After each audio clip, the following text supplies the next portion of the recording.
Et c'est un vaccin efficace à 2000% contre la morosité. Cédric Cizère est avec nous ce matin. Bonjour mes chers compatriotes. Avec des effets secondaires, on le dit à chaque fois. Mais beaucoup trop, ça le problème. Sur les cheveux, des effets secondaires sur les cheveux. Ça c'est terrible. Mais j'ai fait mon deuil des cheveux. Vous avez profité de ce beau week-end, j'espère? Ah bah non, mais on y est encore là. Parce qu'avec le changement d'heure, on est encore en week-end. Le beau temps, ça démarre là. Et c'est vrai que vous êtes complètement à l'envers, vous deux, c'est normal, je comprends. Parce que moi j'ai presque écouté les consignes. J'ai un peu modifié le slogan de Gabriel Attal. Car j'ai été citoyen dedans et j'ai mis les miens dehors. Voilà, j'ai mis les miens de tout le monde dehors. Allez hop. Bon, ils m'ont saoulé. Voilà. Bon, les vétérinaires et les dentistes, vous avez vu, ils ont le vent en poulpe. En poupe. En poupe. Ah pardon, excusez-moi, je croyais que c'était le vent en poulpe. En même temps, je comprenais pas. Alors, c'est quoi le métier que vous rêviez de faire, Patrick, quand vous étiez enfant? C'est vrai, vétérinaire? Oui, vétérinaire. Et tout le monde voulait faire ça. Et vous, Cécile? Commissaire de police. Ah, je vous vois bien comme ça avec la matraque, j'allais dire, mais c'est pas grave. Il faut pas, non, mais vétérinaire, voilà, beaucoup de gens voudraient être vétérinaire, auraient voulu être vétérinaire. Moi, je rêvais d'un métier qui. Moi, c'est gentil de me demander, je voulais un métier. Vétérinaire de l'humour. Non, mieux que ça. Je voulais un métier qui faisait la part belle à l'honnêteté, à l'empathie, à la solidarité, au désintéressement financier, aux valeurs morales. Politique. Non, avocat. Ah ouais. Voilà, c'est tout ce que je viens de citer en fait. Le fruit. Exactement. Le fruit, oui, c'est mieux. Alors les vétérinaires et dentistes peuvent donc vacciner contre le Covid. Alors un auditeur, le premier de France vacciné par son vétérinaire, a voulu nous faire part de son expérience. Bonjour, je suis Didier de Hérisson dans l'Allier. Bon bah ça y est, j'ai été vacciné par mon vétérinaire. Tout s'est super bien passé, ça change rien, le vaccin est le même chez le vétérinaire. Je vous laisse parce que je vais visiter un appartement. Il est temps de quitter mon HLM pour une résidence qui me correspond beaucoup mieux. C'est-à-dire la SPA. Ah mais voilà. Ah là, non, mais il n'y a pas d'effet secondaire, vous avez vu.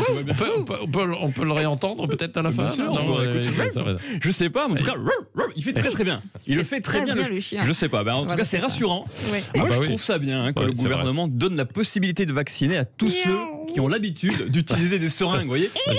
Ah, vous faites très très bien. C'est quoi ça? C'était le hamster. Rien du tout, c'est ma voix.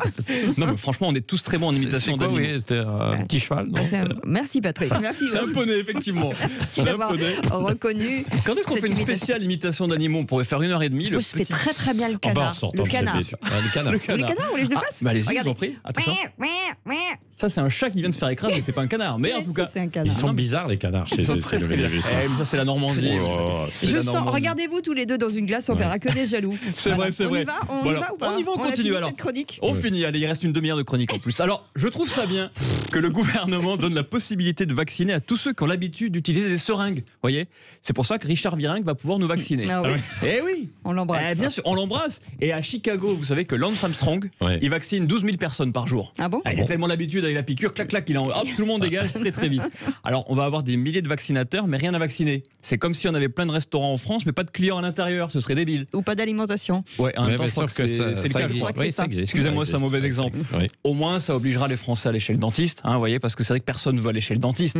Moi, j'ai encore plus peur qu'ils me fassent la piqûre d'AstraZeneca dans la gencive. Et ça, c'est terrible. Les dentistes, c'est comme les garagistes. Tu viens pour une carie à 27 €, tu ressors avec changement des dents avant, arrière, vidange des gencives et plaquette d'émail pour 13 200 €. Ils sont très forts, les dentistes. Mais il paraît qu'il y a des dentistes qui ouvrent des restos maintenant.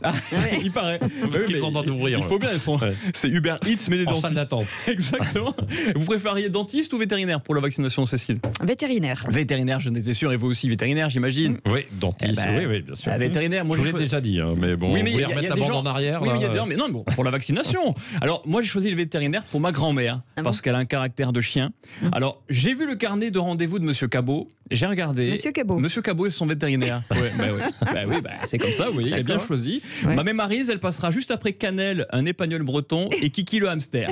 Donc voilà, après, je pense qu'il y a des hommes qui vont emmener leurs beaux-parents. Ça fait crédible. C'est vrai, Kiki le hamster. Bah oui. Mais je pense qu'il y a beaucoup d'hommes qui vont emmener les beaux-parents chez le vétérinaire en espérant qu'ils se trompent de piqûre et qu'ils les euthanasient. Si, mais j'en suis sûr. Si, mais pas les miens, parce qu'ils sont magnifiques, mais j'en suis sûr. Les dentistes vont proposer une offre, un vaccin acheté, un dentier offert. Parce que vous savez qu'un dentier, ça coûte plus cher qu'un 200 mètres carrés à Paris. C'est vrai. Ah oui, bah oui. Les voleurs, quand ils voient une dame âgée dans la rue avec un sac Chanel, ils lui arrachent pas son sac, ils lui arrachent son dentier directement. Ah bah bien sûr, regardez, vérifiez, surtout dans le quartier. Qu'est-ce que vous faites le week-end vous Je me régale, je bouillonne chez moi. Aux États-Unis, les marques donnent des récompenses si tu te fais vacciner. Il y a une marque qui offre un donut par jour jusqu'à la fin de l'année à ceux qui se font vacciner. 280 jours multipliés par 300 calories que fait un donut, ça fait 84 000 calories. Ils n'auront donc pas du Covid, mais du diabète. C'est mieux. Bon alors l'événement politique du week-end, c'est quoi? C'est qu'on connaît déjà le futur président de la République. Ah oui. Ça y est, vous n'êtes pas au courant? Non. On le connaît. Il y a un indice, il a un patronyme avec 2 prénoms. Patrick Roger. C'est pas Guy Georges, c'est pas Patrick Roger. C'est Xavier. Xavier Bertrand, le président du Conseil régional des Hauts-de-France, qui a déclaré, vraiment avec beaucoup de modestie, oui, je serai candidat. Dans la situation actuelle de la France, j'estime que c'est mon devoir. Bruce Willis, il a sauvé le monde. Xavier Bertrand, il va sauver la France. Et on a la réaction d'un auditeur à cette incroyable nouvelle. Bonjour, je suis Jean-Philippe de Lille, la ville de Charles de Gaulle et Miss France 2016. Oula. Alors j'ai appris la candidature de Xavier Bertrand à la présidentielle.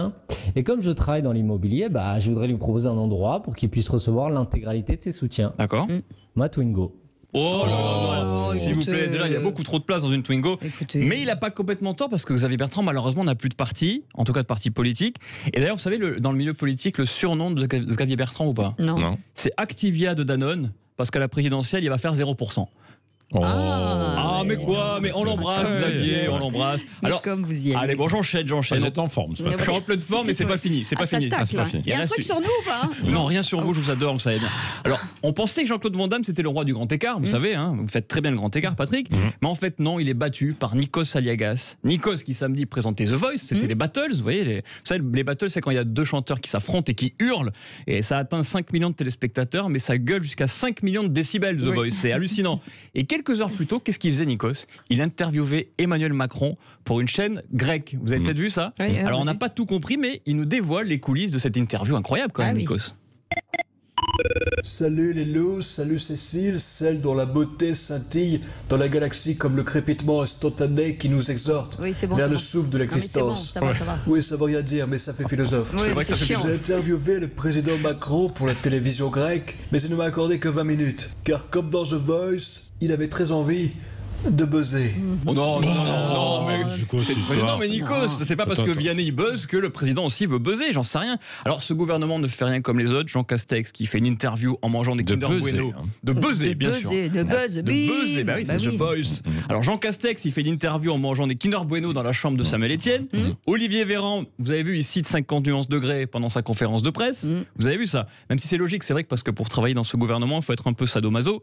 Et Emmanuel Macron qui parle à 22h30 jeudi soir par surprise. Alors je vous annonce en exclusivité que Macron va se faire interviewer sur W9 par Julien des Marseillais jeudi à 4h du matin. Ils reviendront sur la préoccupation des candidats de télé-réalité, relier Marseille à Dubaï avec la construction d'un tunnel sous la Manche. Ah oui, c'est bien. C'est ce qu'il a demandé. C'est très pointu.